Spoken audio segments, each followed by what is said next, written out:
अस्सलामुअलैकुम, welcome to the show खबर और तज्जिया। मैं सना कहवान, प्रोग्राम में मेरे साथ मुजम्मिल सौरवर्दी साहब। मुजम्मिल साहब बहुत शुक्रिया आपके वक्त के लिए। नाज़रीन, सबसे पहली खबर, मुस्लिम लीग नून की सेंट्रल वर्किंग कमेटी ने शहबाज शरीफ को कायम मुकाम पार्टी सदर नामजद कर दिया है। आज बहुत ही खुलकर गुफ्तगू की है मियां मोहम्मद नवाज शरीफ ने भी सेंट्रल वर्किंग कमेटी के इजलास से गुफ्तगू करते हुए उन्होंने इंकशाफ क्या किया है उस पर सबसे पहले नजर डालते हैं और नवाज शरीफ साहब क्या कह रहे हैं आपको सुनवाते हैं। साकिब निसार साहब की ऑडियो लीक है तो मेरे पास महफूज है वो, जिसमें वो कह रहे हैं कि हमने इमरान खान को लाना है, नवाज शरीफ को और मरियम को हमने जेल में रखना है। ये ऑडियो लीक मेरे पास है।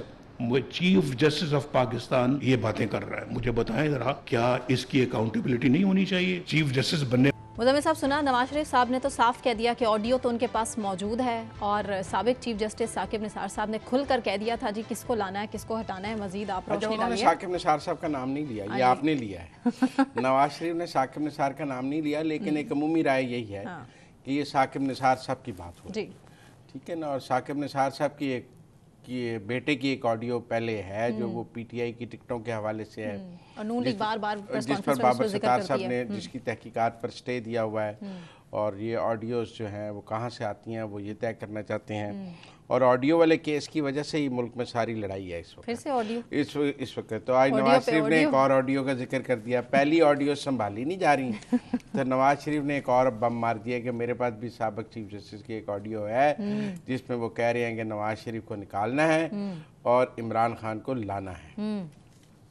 अच्छा, अब अगर साबिक चीफ जस्टिस ने ये बात कही है तो उन पर कोई एक्शन। देखिए, नवाज शरीफ ने आज क्या कहा है। नवाज शरीफ ये कह रहे हैं, मतलब वो कह रहे हैं कि मज़ाहिर अली नकवी को आपने अगर करप्शन पे निकाला है तो आप उनका केस नैब पे भेजें। वो कहते हैं हमारे केस नैब में जाते हैं तो मज़ाहिर अली नकवी, जब आपने मिसकॉन्डक्ट पे निकाल दिया और कहा कि उन्होंने गैर कानूनी तौर पर पैसे बनाए हैं तो उनका केस नैब में भेजें। वो इजाजुल एहसन साहब का केस भी नैब में भिजवाना चाहते हैं। उनका ख्याल है कि साकिब निसार साहब का भी जो मिसकॉन्डक्ट है उनकी पेंशन वेंशन बंद होनी चाहिए और सुप्रीम जुडिशल काउंसिल को जो है वो रिटायर्ड जजेस के खिलाफ भी सुप्रीम जुडिशल काउंसिल एक्शन ले सकती है। क्योंकि मज़ाहिर अली नकवी के केस में तो ये तय हुआ है तो साकिब निसार को बुला के उनके खिलाफ भी एक्शन होना चाहिए। मेरे ख्याल में नवाज शरीफ ये चाहते हैं कि जैसे उन्होंने कहा कि 3 बंदे 25 करोड़ आवाम के बंदे को कैसे निकाल सकते हैं, तो वो एक किस्म का जुडिशरी पे ही अटैक कर रहे थे, लेकिन मौजूदा जुडिशरी पर अटैक नहीं कर रहे थे। आप देखें उन्होंने माजी की जुडिशरी पर अटैक किया है। जुडिशरी तो उनके हक में ही सारे फैसले दे रही है। नहीं, ऐसी बात नहीं है। अच्छा सर, ये भी तासुर सामने आ रहा है कि नैब अपनी गलतियां सुधार रहा है। ज़ाहिर घर घर जाके माफी मांगी जा रही है अदालतों में भी जो फैसले भुट्टो रेफरेंस के हवाले से।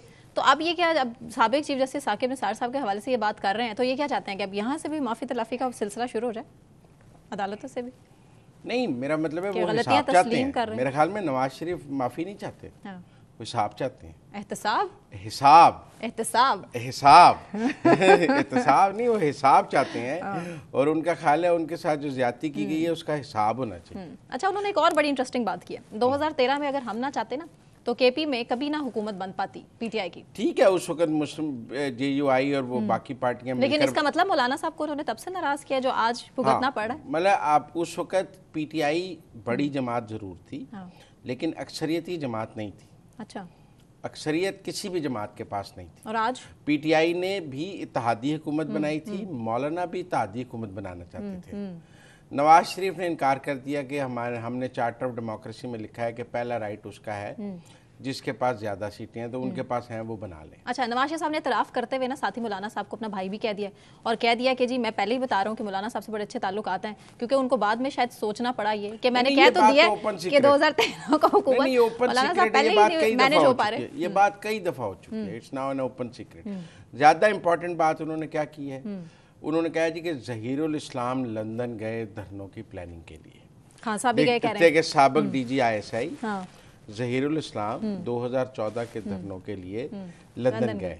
और आपको याद है DG ISPR ने भी पिछले दिनों कहा था कि फिर धरनों की भी तहकीकात होंगी जी। जुडिशल कमीशन धरनों पर भी बनेगा, तो आज नवाज शरीफ भी उन धरनों के हवाले से DGISI ज़हीरुल इस्लाम का नाम ले रहे हैं। तीनों बड़े इदारे, आप मेरी बात समझ रहे हैं एक तरफ अगर जुडिशल कमीशन बनना है और PTI ने कहा था बेशक बना लें, तो नवाज शरीफ का मतलब है कि वो PTI में नहीं, वो DGISI साबिक DGISI ज़हीरुल इस्लाम पे बनना है। आप मेरी बात मुश्किल फैसले मुश्किल है ना, आप मेरी बात समझें, क्योंकि नवाज शरीफ ने उन धरनों का जिम्मेदार आज ज़हीरुल इस्लाम को ठहराया, साबिक DGISI को। तनकीद किए खुलकर, उन्होंने कहा मुझे क्यों निकाला था और किस तरह निकाला था और अकामा की बेस पर निकाला गया था, जो कुछ हुआ था गलत हुआ था। अच्छा, लेकिन उन्होंने कोई ग्रीन कार्ड का जिक्र नहीं किया, मेरे ख्याल में सेफ खेले। उन्होंने ये जो इस्लामाबाद हाई कोर्ट के 6 जजेस वाली कंट्रोवर्सी है, इससे भी खुद को दूर रखा है। जो बाकी सुप्रीम कोर्ट की कंट्रोवर्सी है उससे भी दूर रखा है। जो फैसल वाडा वगैरह मुस्तफा कमाल प्रेस कॉन्फ्रेंसें कर रहे हैं उससे भी खुद को दूर रखा है। लेकिन क्या कुछ बहुत कुछ क्या गए वो ढके छुपे लफ्जों में। उन्होंने मौजूदा जो तनाजात हैं उनकी असल जड़ क्या थी, उनसे दूर रखा है और माजी की अदलिया को निशाना बनाया है, जो मैं समझता हूँ। लेकिन बहुत अरसे बाद नवाज शरीफ फॉर्म में नजर आए। मैं समझता हूँ 21 अक्टूबर को भी नवाज शरीफ ने ये तकरीर नहीं की थी। हाँ जी, वो भी एक मुख्तसर तकरीर थी और वो भी कोई इतनी मतलब आप समझे एग्रेसिव तकरीर नहीं थी, मुफाहमती तकरीर थी। पूरी इलेक्शन कैंपेन में भी नवाज शरीफ ने खुलकर कोई खिताब नहीं किया, बल्कि लोगों की ये राय थी कि नवाज शरीफ बहुत खामोश हैं। कुछ लोगों का कहना था बीमार हैं, शायद सेहत कुछ का ख्याल है खामोश हैं, कुछ का ख्याल है बीमार हैं, कुछ का ख्याल है ज़बानबंदी है। हर जिसके जो दिल चाह उसने वो कहा, लेकिन नवाज शरीफ खामोश। सऊदिया नहीं गए, नवाज शरीफ सऊदिया नहीं गए। किसी ने कहा ECL पे हैं, फिर वो उसके बाद चाइना चले गए। तो नवाज शरीफ के हवाले से वो कुछ भी कर लें, खबरें तो बनती रहती हैं। आज नवाज शरीफ जो बोले हैं, इसका मतलब है कि वो अपनी पॉलिटिकल इनिंग का आगाज करने, नई पॉलिटिकल इनिंग का आगाज करने जा रहे हैं। सर क्रिटिसिज्म भी है कि वजीर आजम बनने आए थे नवाज शरीफ साहब, 21 अक्टूबर के बाद से सूरत हाल सरासर बिल्कुल इनके मुखालिफ ही जारी है और अब सिर्फ पार्टी सदर बनने पर इत्तफाक कर रहे हैं। पार्टी के अंदरूनी इख्तलाफात की खबरें भी हमारे सामने आई हैं। तो ये तो आपको लगता है, देखें, एक हमारे सामने इंट्रा पार्टी इलेक्शन हैं तहरीक इंसाफ के, जो हर बार इलेक्शन कमीशन में चैलेंज हो जाते हैं। कोई अकबर असबाबर कर देता है इलेक्शन कमीशन, अब भी उनके इंट्रा पार्टी इलेक्शन कहते हैं तो दूसरे नहीं नजर आते इनको इलेक्शन कमीशन वालों। अब ये इंट्रा पार्टी इलेक्शन हो रहे हैं मुस्लिम लीग नून के। तहरीक इंसाफ वालों को इस पर नजर रखनी चाहिए, सीखना चाहिए इनसे। नहीं, सीखना चाहिए कि कैसे होते हैं। एक चीफ इलेक्शन कमिश्नर है, उन्होंने कहा 28 मई को कागजात जमा होंगे, जाके करा लें कागज जमा। अगर कोई बंदा भी नवाज शरीफ के मुकाबले में फिर श्योरिटी है, बल्ले का निशान छिनेगा, फिर श्योरिटी है बल्ले का निशान वापस मिल जाएगा। नहीं, अभी तो मुस्लिम लीग नून के इंटर पार्टी इलेक्शन है ना। मुस्लिम लीग नून के इंटर पार्टी इलेक्शन में बल्ले का निशान कैसे मिल सकता है? कर लेते हैं PTI वाले भी इनसे सीख। नहीं, अगर सीख कर सही करा ले तो जरूर मिल जाएगा। लेकिन मेरा ख्याल है मुस्लिम लीग नून बहुत सेफ खेल रही है। देखिए, नवाज शरीफ को पार्टी सदर बनाने की बात पिछले 1.5-2 माह से चल रही है। उन्होंने पहले तो ये था कि एकदम बना दिया जाए, लेकिन फिर मेरी इतलात के मुताबिक मुस्लिम लीग नून के अंदर सब ने ये कहा कि अगर हमने कोई चीज़ भी गलत की तो हमारे इंट्रा पार्टी इलेक्शन भी चैलेंज हो जाएंगे, जैसे PTI के चैलेंज हो जाते हैं। चैलेंज ना भी हुए तो तनकीद इतनी होगी कि उसका जवाब देना मुश्किल चैलेंज हो जाएंगे। PTI चैलेंज कर देगी, ऐसी कौन सी बात है? PTI चैलेंज कर देगी। इसलिए पहले शहबाज शरीफ का रिजाइन कराया गया है, फिर सेंट्रल वर्किंग कमेटी का इजलास कराया गया है थ्रू प्रॉपर चैनल। अब आज उनको कायम मकाम सदर से कायम मकाम सदर कर दिया गया है जी। इलेक्शन कमिश्नर का अनाउंस किया गया है, इलेक्शन डेट अनाउंस की गई है 28 मई। 4 बजे पोलिंग। 28 मई ही क्यों? हम 9 मई वाले नहीं, हम 28 मई वाले हैं। ये कहिए तासुर देने के लिए तो 28 मई बड़ी सोच के दिन रखा गया है कि उस दिन नवाज शरीफ सदर बनकर तकरीर करेंगे तो वो कहेंगे हम 9 मई वाले, हम 28 मई वाले हैं, हम 9 मई। उन्होंने आज भी जिक्र किया है कि मुझे कितने पैसों की ऑफर हो रही थी लेकिन मैंने उससे ठुकराया। $5 बिलियन की वो हमेशा बात करते हैं कि क्लिंटन ने कहा था, लेकिन वो शायद पाकिस्तान को दे रहे थे कि नवाज शरीफ को दे रहे थे, वो एक अलग बात है। लेकिन नवाज शरीफ ने एटमी धमाके किए, इसका क्रेडिट तो आप नवाज शरीफ से नहीं छीन सकते, क्योंकि कौम आपका धमाका कर देगी। ये भी तो फिर एक स्टेटमेंट थी ना, अखबारों की सुर्खियां थी। देखिए, अब फिर जब कश्मीर का इलाक किया इंडिया ने तो इमरान खान ने क्या कर लिया? इमरान खान को कसूरवार समझते हैं आप? हाँ, मैं समझता हूँ। कुछ लोग तो बाजवा साहब को भी इसके दायरे में लेके आते हैं। देखें, उस वक्त इमरान खान पर स्टैंड ले लेते, लेकिन मैं अब ये समझता हूँ कि आज नवाज शरीफ ने अपनी सियासी तारीख बयान की। हाँ जी। वो दूसरी, पहले भी पार्टी की सदारत से हटे हैं, आपको याद है साकिब निसार साहब ने ही उन्हें पार्टी की सदारत से हटाया। हाँ जी। और उससे पहले मुशर्रफ साहब के दौर में भी वो पार्टी की सदारत से हटे थे, और तब भी शहबाज शरीफ सदर बने थे। फिर जब साकिब निसार ने हटाया तब भी शहबाज शरीफ बने। मुशर्रफ के बाद भी वो दोबारा सदर बन गए थे।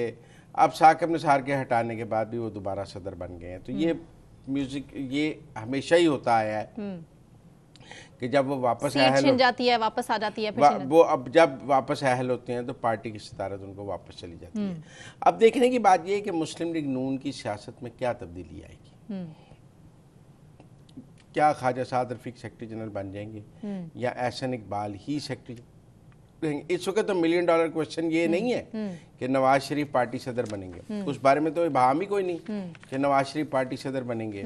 मेरे ख्याल में कोई उनके मुकाबले सेक्रेटरी जनरल पर कॉन्टेस्ट है। एहसन इकबाल साहब क्या कंटिन्यू करेंगे एज सेक्रेटरी जनरल या ख्वाजा साद रफीक सेक्रेटरी जनरल आ जाएंगे? तब्दीलियां हो सकती हैं। तब्दीली। और आज जिस तरह शहबाज शरीफ ने कहा कि आप नए खून को आगे लाएं, क्या पार्टी का पूरा तंजीमी ढांचा नवाज शरीफ बदल के सारे ओहदेदार खत्म करके नए ओहदेदार लगाएंगे? अच्छा, बयानिया भी कोई चेंज होगा जिसकी तरफ इशारा किया जा रहा है? नहीं, अभी तो कोई बयान नहीं है कि अच्छा, ख्वाजा आसिफ साहब क्यों कौम को मुश्किल में डाल देते हैं? आप कह रहे हैं जी मीडिया हमारी हुकूमत को हाइब्रिड रजीम कहता है और मैं इससे इख्तलाफ नहीं करता। ये किस तरफ जा रहे हैं? क्रिटिसिज्म ये भी है कि ये मान गए, इन्होंने हाथ खड़े कर दिए हैं, इसी वजह से जो है पार्टी की तश्कील नो हो रही है। नवाज शरीफ अपने तरीके से चलाएंगे, अपनी पार्टी की सियासत कर रहे हैं। बाकी इस वक्त एस्टेब्लिशमेंट इस हुकूमत के साथ है, इस पे आपको शक है? लेकिन ये भी कह रहे हैं कि जबरदस्ती हुकूमत मिली है, नहीं इसीलिए परफॉर्म नहीं कर पा रहे। नहीं, अभी तो परफॉर्मेंस 2 महीने हुए हैं। ख्वाजा साहब क्यों मुश्किल में डाल देते हैं? वैसे कोई मुश्किल में नहीं डाल रहे। कभी कहते दिवालिया हो गया, मुफ्त तो दिवालिया लास्ट दौर में कह। हाँ जी, इस 2 माह में नहीं कहा उन्होंने। तो 2 माह में ठीक हो गया हालात सर, खुद देखिए। इस वक्त तो $15 बिलियन पे रिजर्व है। इस वक्त तो रिजर्व 15, तब $3.5 बिलियन पे थे, आज $15 बिलियन पे रिजर्व हैं। आप जरा फिगर्स को पढ़ के सवाल करें मेरे साथ। सर आखिरी सवाल, नहीं मैं बिल्कुल एग्जैक्ट आपको बता रही हूँ कि वो जो स्टेटमेंट थी वो $3.5 बिलियन पे थी। जी जी, आज $15 बिलियन पे है, तो आज वो स्टेटमेंट नहीं बनती है। लेकिन मईशत की जो सूरत हाल है, पांव पे खड़ा होने के लिए 10 साल भी कम है। ये नून लीग की जानिब से स्टेटमेंट। सर आखिरी टाइम शॉट है। नवाज शरीफ साहब ने कहा है कि जी जब 2013 की हुकूमत संभाली थी, खान साहब से मिलने गया था, उन्होंने कहा था बनी गाला की सड़क बनवा दो, तो मैंने बनवा दी थी और मैं इसमें झूठ नहीं बोल रहा। तो उनको आगे बढ़ना चाहिए ना, हालात ठीक करने चाहिए मुल्क के लिए। आज भी इशारा है कि खान साहब आगे बढ़ें, हाथ आगे बढ़ाएं और मामला ठीक हो। मेरे ख्याल में नवाज शरीफ की आज की तकरीर में इमरान खान से मुफाहमत का कोई पैगाम नहीं है। नहीं, उन्होंने कहा है कि मुल्क ठीक करने के लिए उनको आगे बढ़ना पड़ेगा। कोई इमरान खान से मुफाहमत का पैगाम नहीं है। आप उसको मिसजज कर रही हैं। वो माजी के तनाजुर में जरूर बात कर रहे थे कि मैं गया हूँ, लेकिन आज जो उन्होंने सारी गुफ्तगू की है उससे ये नहीं लगता कि अब नवाज शरीफ इमरान खान को मिलने जाएगा या नवाज शरीफ और इमरान खान के दरमियान अब कोई बातचीत हो सकती है। आज की नवाज शरीफ की गुफ्तगू जो माहौल बनाया जा रहा था कि मुज़ाकरात होंगे, मुझे नहीं लगता कि नवाज शरीफ किसी भी मूड में है तहरीक इंसाफ के साथ बात करने के लिए। वो आज की उनकी गुफ्तगू जो है वो रोड मैप जो बता रही है उसमें तहरीक इंसाफ मौजूद नहीं है। उसमें मौलाना फजलुर रहमान से मुफाहमत है और जमातों से मुफाहमत की जगह मौजूद है। मौलाना फजलुर रहमान के लिए नेक जज्बात मौजूद हैं, लेकिन PTI के लिए नहीं मौजूद हैं। लिहाजा इसको मिसजज नहीं किया जाना। उन्होंने बताया कि उनकी वजह से कितना मुश्किल टाइम देखना पड़ा है। ठीक, मुझे ब्रेक अनाउंस करना है, ब्रेक ले लेते हैं जी। ब्रेक से वापस आने के बाद राना मशहूद साहब हैं, हमें ज्वाइन करेंगे। किर्गिस्तान में जो पाकिस्तानी तालिब इल्म हैं कितने परेशान हैं, किस तरह टॉर्चर बर्दाश्त कर रहे हैं, क्यों उन पर टॉर्चर किया जा रहा है, इस पर बात। लेकिन एक ब्रेक के बाद हमारे साथ रहें।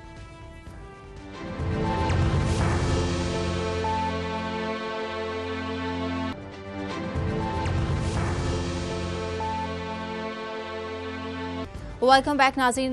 मुज़म्मिल सौरवर्दी साहब स्टूडियोज़ में मेरे साथ मौजूद हैं और मुशीर बराए वज़ीर आज़म राना मशहूद साहब ने हमें ज्वाइन किया है। राना साहब बहुत शुक्रिया। किर्गिस्तान में हमारे पाकिस्तानी स्टूडेंट्स जो 15,000 से ज़ायद जिनकी तादाद बताई जा रही है सर, बहुत ज़्यादा टॉर्चर किया जा रहा है और ख़वातीन को हिरासा भी किया जा रहा है, बच्चियों को।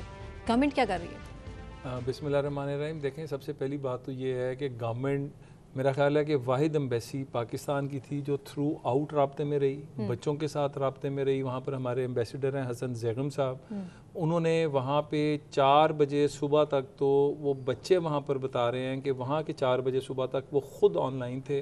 फिर उन्होंने अपने नंबर्स जो हैं हर मीडियम पे दिए कि ये मेरे डायरेक्ट नंबर्स हैं, मुझसे रब्ता करें अगर कोई इशू है। To cut the long story short, एक बहुत ही अफसोसनाक वाकया हुआ और उसमें खाली पाकिस्तानी बच्चे नहीं, उसमें दूसरे भी पाकिस्तानी बच्चा जान से गया है, कहते हैं 3 हलाकतों की बात है। देखें, एक ये बड़ी बदकिस्मती है मुजम्मिल साहब, मैं आपको सुनता रहता हूँ कि आप भी कहते हैं कि फेक न्यूज़ नहीं फैलानी चाहिए।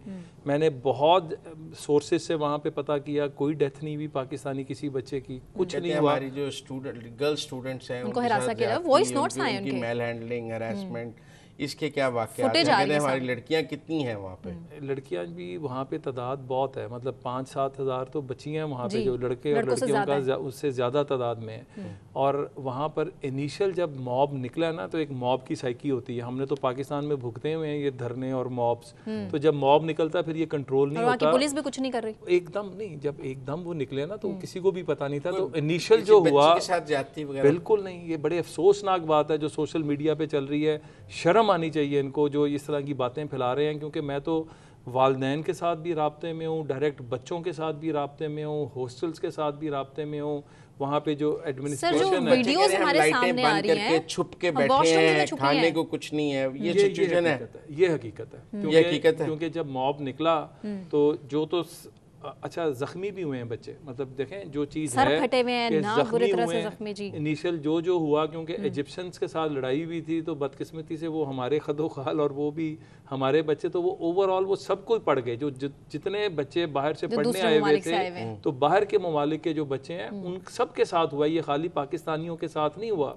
और उसमें बिल्कुल जख्मी हुए हैं, उनको फौरी हॉस्पिटल शिफ्ट किया गया है। सर वहाँ की गवर्नमेंट से रब्ता हुआ, फौज तलब कर लिया उन्होंने? बिल्कुल जी, वहाँ पर इस वक्त जो है हालात काफ़ी हद तक नॉर्मल हो चुके हुए हैं, पुलिस भी आ गई थी, फौज भी आ चुकी हुई है, एम्बेसी राब्ते में है, और सबसे बड़ी बात मुजम्मिल साहब, प्राइम मिनिस्टर ऑफ पाकिस्तान खुद राब्ते में। वो जो फर्स्ट फ़ोन उन्होंने एम्बेसडर को किया, उन्होंने कहा कि जिनको एयरलिफ्ट करवाना है, जो ज़्यादा ज़ख्मी हैं उनके पेरेंट्स से पूछ लें, उनसे पूछ लें। 40 से ज़्यादा बच्चे जो हैं हम एयरलिफ्ट करवा चुके हुए हैं इस वक्त, जो पाकिस्तान के लिए वापस जख्मी थे, जो जख्मी भी थे और कुछ ट्रॉमा भी था जिनको ज़्यादा, तो जिनको ट्रॉमा ज़्यादा था, जिनके पेरेंट्स ने कहा कि हमारे बच्चे, अब वहाँ पर एक इशू और भी है कि वहाँ पे आगे अब सेमेस्टर के एग्जाम्स भी हैं। उनका पूरा का पूरा करियर अब हम गवर्नमेंट से ये बात भी कर रहे हैं कि आप वो वाले एग्जाम ऑनलाइन कर लें, और ये बच्चे जो आना चाहते हैं हम इनको वापस ले आए। अभी तक आए नहीं पाकिस्तान की हुदूद में दाखिल, पहली 40 की जो है ना आ गई है, वो आ गए हैं। ठीक है। तो इसके साथ साथ हमने ये किया है कि हम ऑनलाइन की भी बात कर रहे हैं। अच्छा। और अगर हालात संभल जाते हैं, अभी यूनिवर्सिटीज़ को कहा गया है कि आप बंद हो जाएं, आपने अभी कुछ नहीं, ऑनलाइन की तरफ वो जा रहे हैं, तो अगर ऑनलाइन होता है और वो तय हो जाता है तो फिर हम जो बच्चा आना चाहता है उसको हम लेकर आ जाएंगे। लेकिन जो मॉब निकला है और मतलब इजिप्शियन बच्चों की लड़ाई हुई है, कहीं ना कहीं लॉ एंड ऑर्डर का लैप्स तो किर्गिस्तान गवर्नमेंट का है। आपने कोई एहतजाज किया है उनके साथ, कुछ किया है? देखें, किर्गिस्तान का जो माहौल है ना, बड़ा फ्रेंडली माहौल है। मैं ख़ुद 1 साल पीछे गया था, इन यूनिवर्सिटीज़ का, इन कैंपसेस का मैंने ख़ुद दौरा किया था, इन बच्चियों से इनके हॉस्टल्स में मैं मिलकर आया था। तो बहुत ही एक फ्रेंडली किस्म का माहौल है, बड़े फ्रेंडली लोग हैं। बदकिस्मती से वो जो लड़ाई इजिप्शियन बच्चों के साथ हुई वो इस हद तक एस्केलेट कर गई। वो किस बात पे हुई? वो कोई किसी होटल में, किसी क्लब में बैठे थे और वहाँ पे कोई उनकी आपस में हुई, और उसकी फिर एस्केलेशन यहाँ तक गई कि इर्द गिर्द के कस्बों के जो लोग हैं उन्होंने, क्योंकि उनके लोगों को मारा गया था, तो वहाँ पे एक सेंटीमेंट बड़ा डेवलप हुआ।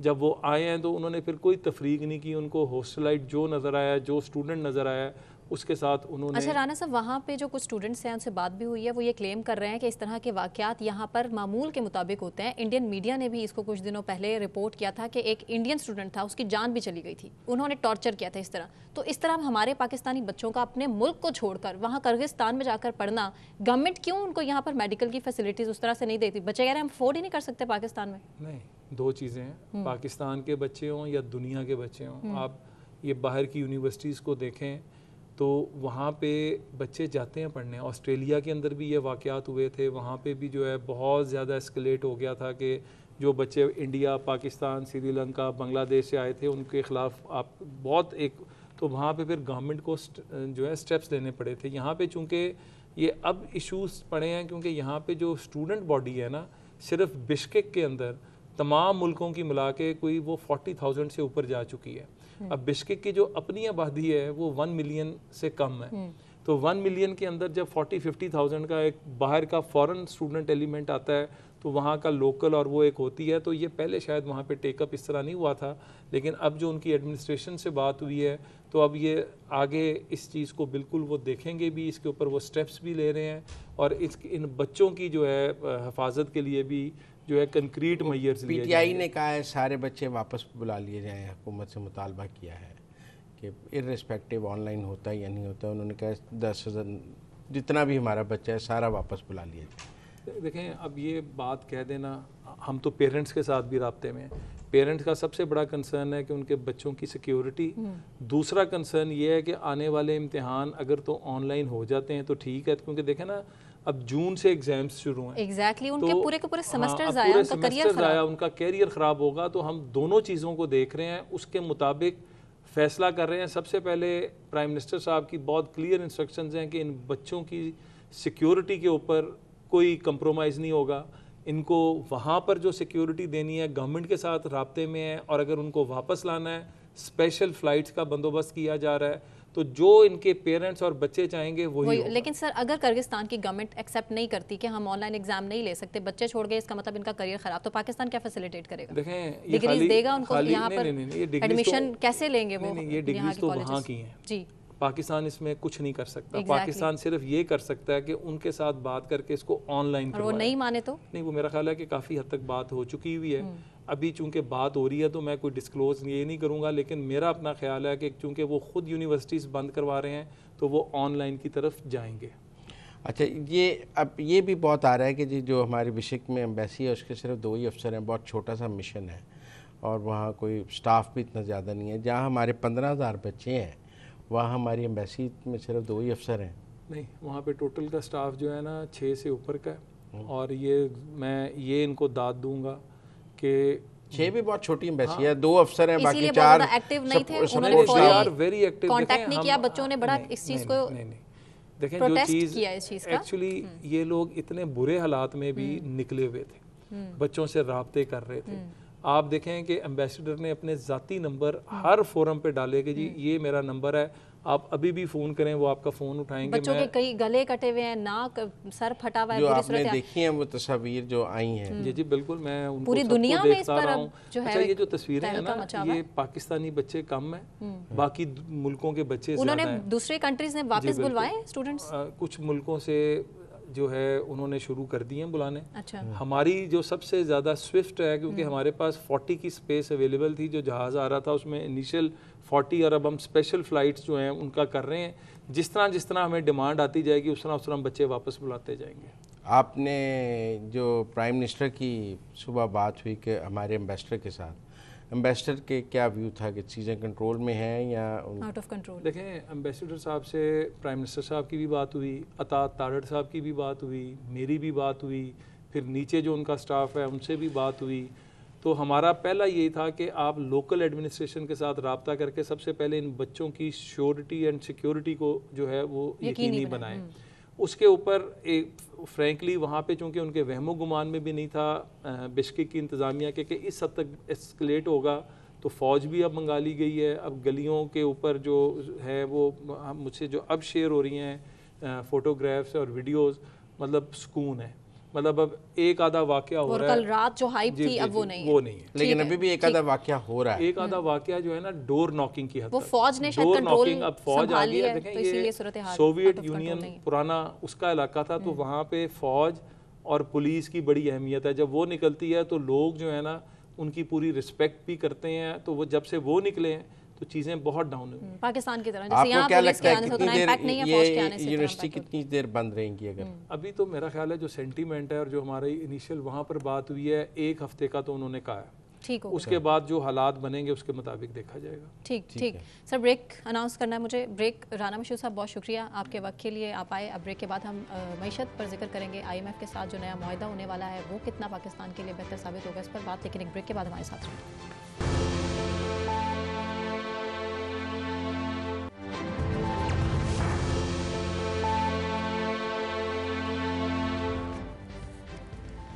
वेलकम बैक नाज़रीन। मुजम्मिल सौरवर्दी साहब स्टूडियोज़ में मेरे साथ मौजूद हैं। माहिर मईशत अशफाक तोला साहब ने हमें ज्वाइन किया। अशफाक साहब, बहुत शुक्रिया आपका। IMF का रियल स्टेट सेक्टर में कैश लेन देन पर इजाफी टैक्स लगाने का मुतालबा सामने आ चुका है। टैक्स पर टैक्स सर, टैक्स पर टैक्स, मजीद और कितने टैक्स? जी बिस्मिल्लाहिर्रहमानिर्रहीम। सना थैंक यू, मुजम्मिल साहब थैंक यू। देखें, बात तो सच है, वो कहते हैं ना, बात है रुसवाई। एक्चुअली मसला ये है कि रियल एस्टेट सेक्टर और ये जो आर्थिक बरादरान है ना हमारे, इनकी वजह से हमारी जो अंडरग्राउंड मईशत है, जिसको ब्लैक इकॉनमी है, वो बहुत ज़्यादा बढ़ जाती है। ये एक पार्किंग लॉट है और लेयर्स क्रिएट कर देता है हमारी मनी लॉन्ड्रिंग के लिए। तो मेरा ख्याल है ये हमने भी कुछ सजेस्ट किया था, मगर हमने कोई डिफरेंट तरीके से सजेस्ट किया था रिफॉर्म्स एंड रिसोर्स मोबिलाइजेशन ने।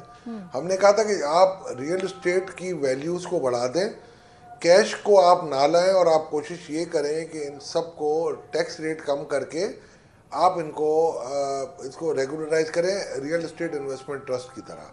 मगर अब ये जो चीज़ जो IMF सजेस्ट कर रहा है कि जी आप मज़ीद कैश लें, मेरा ख्याल है इसमें कोई फ़र्क नहीं पड़ेगा इनको, और अगर फ़र्क पड़ेगा भी तो बहुत कम पड़ेगा, उनकी टैक्सेस ज़्यादा हो जाएंगे।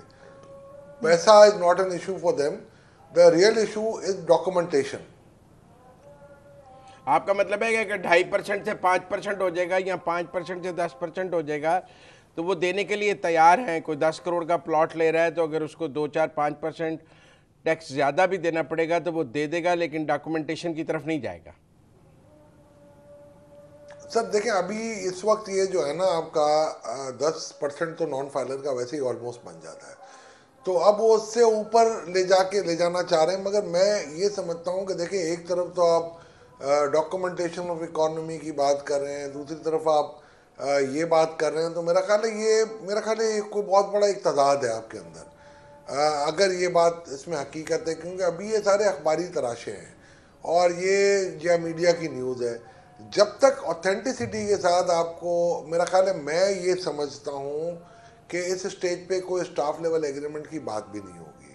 मैं ये समझता हूँ अभी तो वो आपसे रिसीविंग कर रहे हैं कि जी आप क्या करना चाहते हैं, फिर वो मेरा ख्याल है इवैल्यूएशन करते हैं, और इवैल्यूएशन के बाद वो आपको कहेंगे कि जी ये चीज़ें हैं। अभी वो जो मेरा ख्याल है जो बता रहे हैं ना आपको सौरवर्दी साहब, वो ये समझा रहे हैं कि आपके पोरस पॉइंट्स कहाँ कवर हैं और उनको आप कैसे प्लग कर सकते हैं। मगर एक्चुअली जब वो आपसे नेगोशिएशन करेंगे, जो मैं समझता हूँ ये जुमेरात तक है हमारे मुल्क में, फिर हमें पता चलेगा कि उनकी क्या विश लिस्ट है और क्या डिमांड। सर मजीद बिजली आपको क्या अंदाजा है तजर्बे की रोशनी में कि विश लिस्ट हो क्या सकती है? विश लिस्ट टैक्सेशन है, मतलब ये बात आई है कि आमदन से ज़्यादा सूद हो गया है। विश लिस्ट हम टेबल पे नज़र नहीं आ रही नॉन फाइलर्स की भी। सर विश लिस्ट में सबसे बड़ी ख़राबी तो यही है कि हमारा करंट अकाउंट डेफिसिट है, और विश लिस्ट की सबसे बड़ा मसला हमारी विश लिस्ट का ये है कि हम जब भी ऐसे एग्रीमेंट्स में जाते हैं तो गरीब पिस जाता है। और तीसरी विश लिस्ट ये होती है, हम अगर कंसेशन लेते हैं तो हम उन सेक्टर्स को दे देते हैं जो सेक्टर सिर्फ ये बात कर देता है कि हम तो सिर्फ एम्प्लॉयमेंट दे रहे हो और हमारी वजह से एक्सपोर्ट अगर आपने कम किया तो नहीं हो सकेगी। तो विश लिस्ट उसको मैं नहीं कहूँगा, विश लिस्ट उनकी तो जाहिर बात होगी वो कर। अच्छा, एक और है, वो डॉलर को 300 मुश्किलों से वो डॉलर को बहुत ऊपर, अभी तो 279 है, वो तो नेक्स्ट ईयर जून में 350 पे इसको देख रहे हैं, 329 पे देख रहे हैं। और इसकी वजह से आपका ये हमने वर्कआउट करके, ये हमारे साथ एक रिसर्च हाउस था, उन्होंने वर्कआउट की थी, हमने उसको अपने तौर पे भी देखी है। 329 टू बी कैंडिड 328 रुपये 66 पैसे। और इसको मुझे कंफर्मेशन एक बड़े इकोनॉमिस्ट ने, पाकिस्तान के एक मंझे हुए इकोनॉमिस्ट ने भी की, बिल्कुल हम भी सही कह रहे हैं, वो भी सही कह रहे थे। तो व्हाट आई एम सेइंग कि इसकी वजह से फिर आप मानते हैं जून 2025 में डॉलर 329 रुपए का होगा?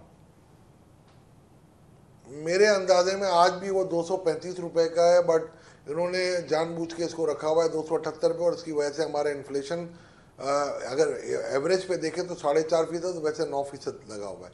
हर 10 रुपये पे 2% इन्फ्लेशन बढ़ जाता है। अगर आप ये बढ़ा देंगे आज के लेवल से, तो ये जो कह रहे हैं ना अपने इन्फ्लेशन के जो फिगर दे रहे हैं 12.7 के, वो कहीं धरे के धरे रह जाएंगे, और सिर्फ 10% इन्फ्लेशन आपकी डिवैल्यूएशन की वजह से हो जाएगा।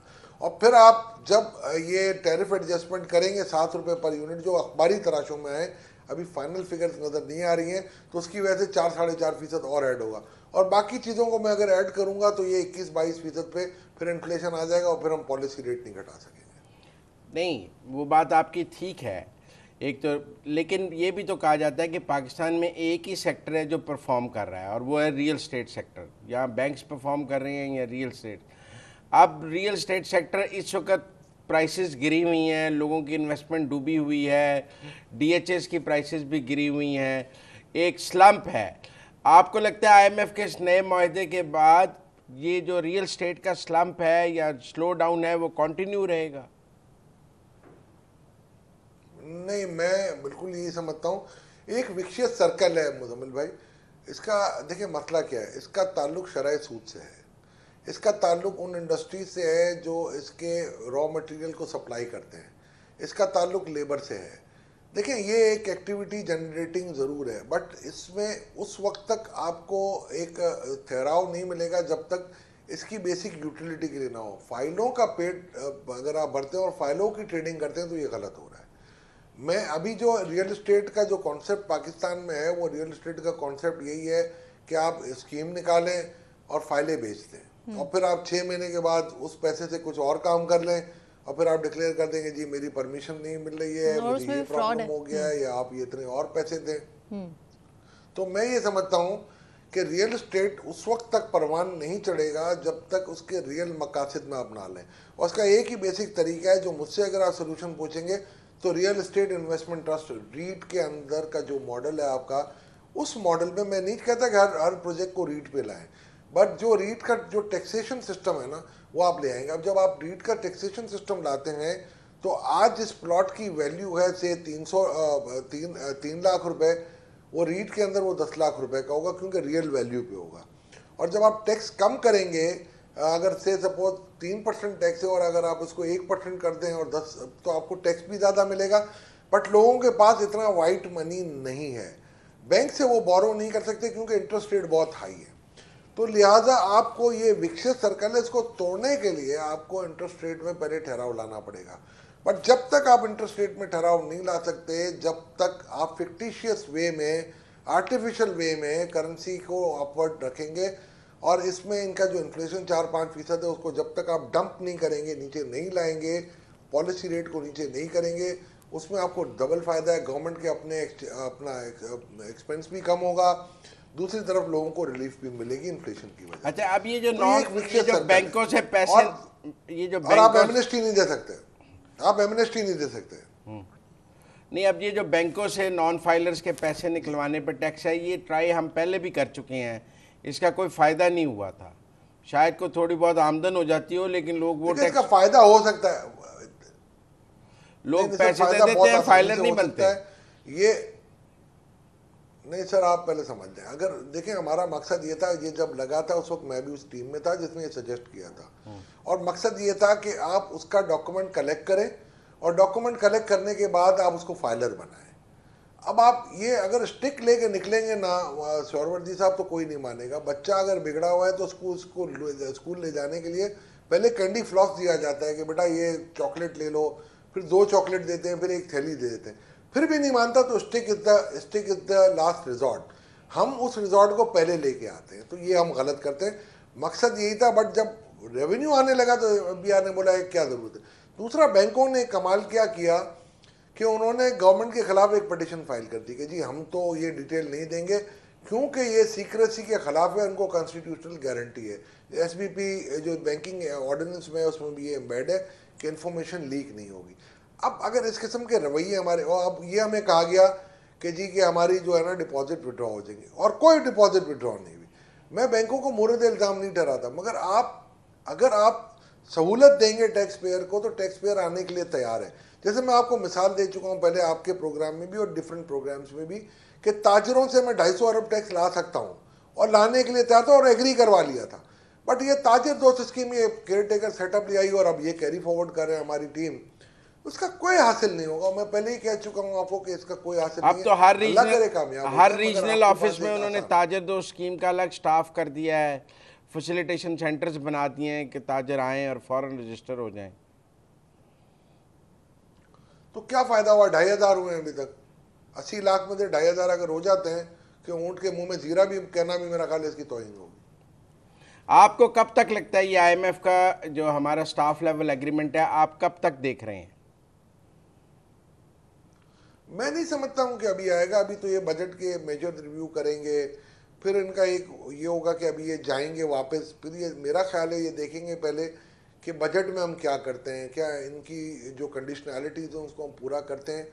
आई think then they will come back after July या after June and then they will trigger proper negotiation. उसके बाद, क्योंकि बजट के बाद भी काफ़ी आपकी रोम्स होंगी जहाँ पर आपको यानी कि टैरिफ में इजाफा करना पड़ेगा, दूसरे एडजस्टमेंट लेने पड़ेंगे आपको, और बाकी जो उन्होंने चीज़ें बताई हैं उसके ऊपर काम करना पड़ेगा। उसको काम करने के बाद they will evaluate and this time they will enter into agreement after a very protracted या डिटेल ओरिएंटेशन के बाद। आप देख रहे हैं 6 बिलियन या 8 बिलियन? सर मैं खुश होता हूँ कि अल्लाह करे पाकिस्तान कर्जा ना ले। अब 6 बिलियन ले या 8 बिलियन ले, कर्जा तो वापस करना है ना मुजम्मिल साहब। मैं नहीं, बिल्कुल पॉसिबल है, ऐसी बात नहीं है। कभी भी एक बात याद रखिए। लेकिन सर कैसे पाकिस्तान नहीं, को अभी अपने पांव पर आपको खड़ा agreement होने 6 के लिए बिलियन करना का क्या लग रहा है पड़ेगा? या आसान एक लफ्जों में मैशत के जो बुरे अभी तरीन हालात एग्रीमेंट हैं, 6 बिलियन का लग रहा है या 8 बिलियन का? देखिए मेरा ख्याल है 6 बिलियन का ही होगा। 2 बिलियन तो क्लाइमेटिक के लिए हम कह रहे हैं, शायद उसमें वो हमें दे या ना दे हमें नहीं पता, बट 6 बिलियन तो मुझे लग रहा है SDR के रिक्वायरमेंट के हिसाब से हम कर सकते हैं अपना। तो और ये बाय जुलाई एंड आपके ख्याल में हो सकेगा? जी मेरी आजिद राय में तो यही है। यही है।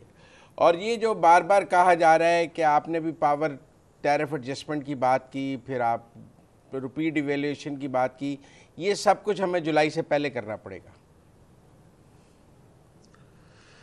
देखिए मैं आपको एक बात बताता हूँ, या तो आपको फर्म कमिटमेंट देना पड़ेगा। हाँ, आपको उन्होंने पहले भी कहा था कि आप टैरिफ एडजस्टमेंट ले लें, और वो चाहते हैं कि सर्कुलर डेट एक हद से ज़्यादा ना बढ़े।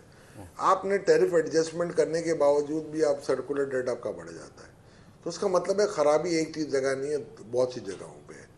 अब जैसे देखें, आप लोड शेडिंग करते हैं तो जिस तरीके से आपको एक तो कैपेसिटी पेमेंट भी देनी पड़ेगी, और दूसरा आपके जिस तरीके से अनरेस्ट हो रहा है अमंग्स द मासेस, वो आपने देख लिया।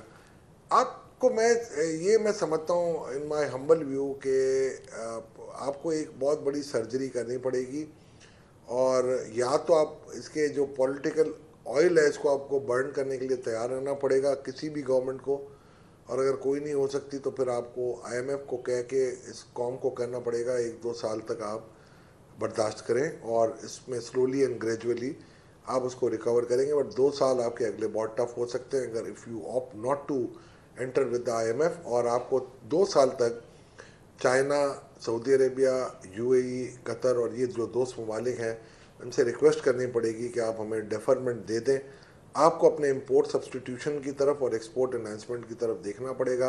आपके अपने कंट्री मैन को आपको फैसिलिटेशन करना पड़ेगा, आपको अपना इंटरेस्ट रेट नीचे करना पड़ेगा, आपको अपना टैक्स रेवेन्यू बढ़ाने पड़ेंगे। टैक्स रेवेन्यू बढ़ाने की बात है, रिपोर्ट तैयार है, घोड़ा भी है, मैदान भी आप कर सकते हैं। आप अगर इमीडिएटली 4 से 5% टेपर ऑफ करते हैं आपके पॉलिसी रेट में, तो 2.5 ट्रिलियन तक आप वहाँ भी बचा सकते हैं। आपका करंट अकाउंट सरप्लस आ सकता है, प्रोवाइडेड कि आप ये IMF के कहने पे इंपोर्ट ना खोलें, और जैसे आप रेस्टलाइज करके चल रहे हैं वैसे करें। ये बड़ी सख्त कंडीशन है। ये प्रेजेंटेशन मेरी तैयार है और मैं दे चुका हूँ हाईअप्स को, अब उनकी चॉइस है, वो लेना चाहे लेने या पिक एंड चूज। तो बहुत आइडियल है, लेकिन लेट्स सी इस पर अमल दरामद होता है या नहीं। मगर एक बात मैं आपको बता दूं सना ऐड कर दूंगा कि SIFC is playing a very good role, और अगर आप एग्रीकल्चर की तरफ और IT की तरफ अगर लेके जाएं और 9.1 मिलियन हेक्टेयर अगर आप लैंड को यूटिलाइज कर ले ओवर नेक्स्ट 5 इयर्स, तो this current account deficit can be translated into current account surplus. और अगर इस मरतबा अगर 1.1 बिलियन डॉलर की अगर ये इंपोर्ट अगर ना करते वीट की, जो ये जो केयर टेकर सेटअप में ये बड़ा पता नहीं कैसा डिसीजन लिया है, उसका अगर तो आज करंट अकाउंट सरप्लस होता 1 बिलियन के करीब, और वो अकाउंटेबिलिटी आज तक नहीं हो रही है। मेरा ख्याल है उसकी अकाउंटेबिलिटी होनी चाहिए, इररिस्पेक्टिव ऑफ जो भी निकले उसको पकड़ के कराना। थैंक यू वेरी मच, बहुत शुक्रिया। आज के लिए इतना ही। मेरा ख्याल है सना प्रोग्राम का वक्त खत्म होता है, आपसे फिर अगले हफ्ते फिर मुलाकात होगी। आज तक के लिए इजाजत दीजिए, अल्लाह हाफ़िज़।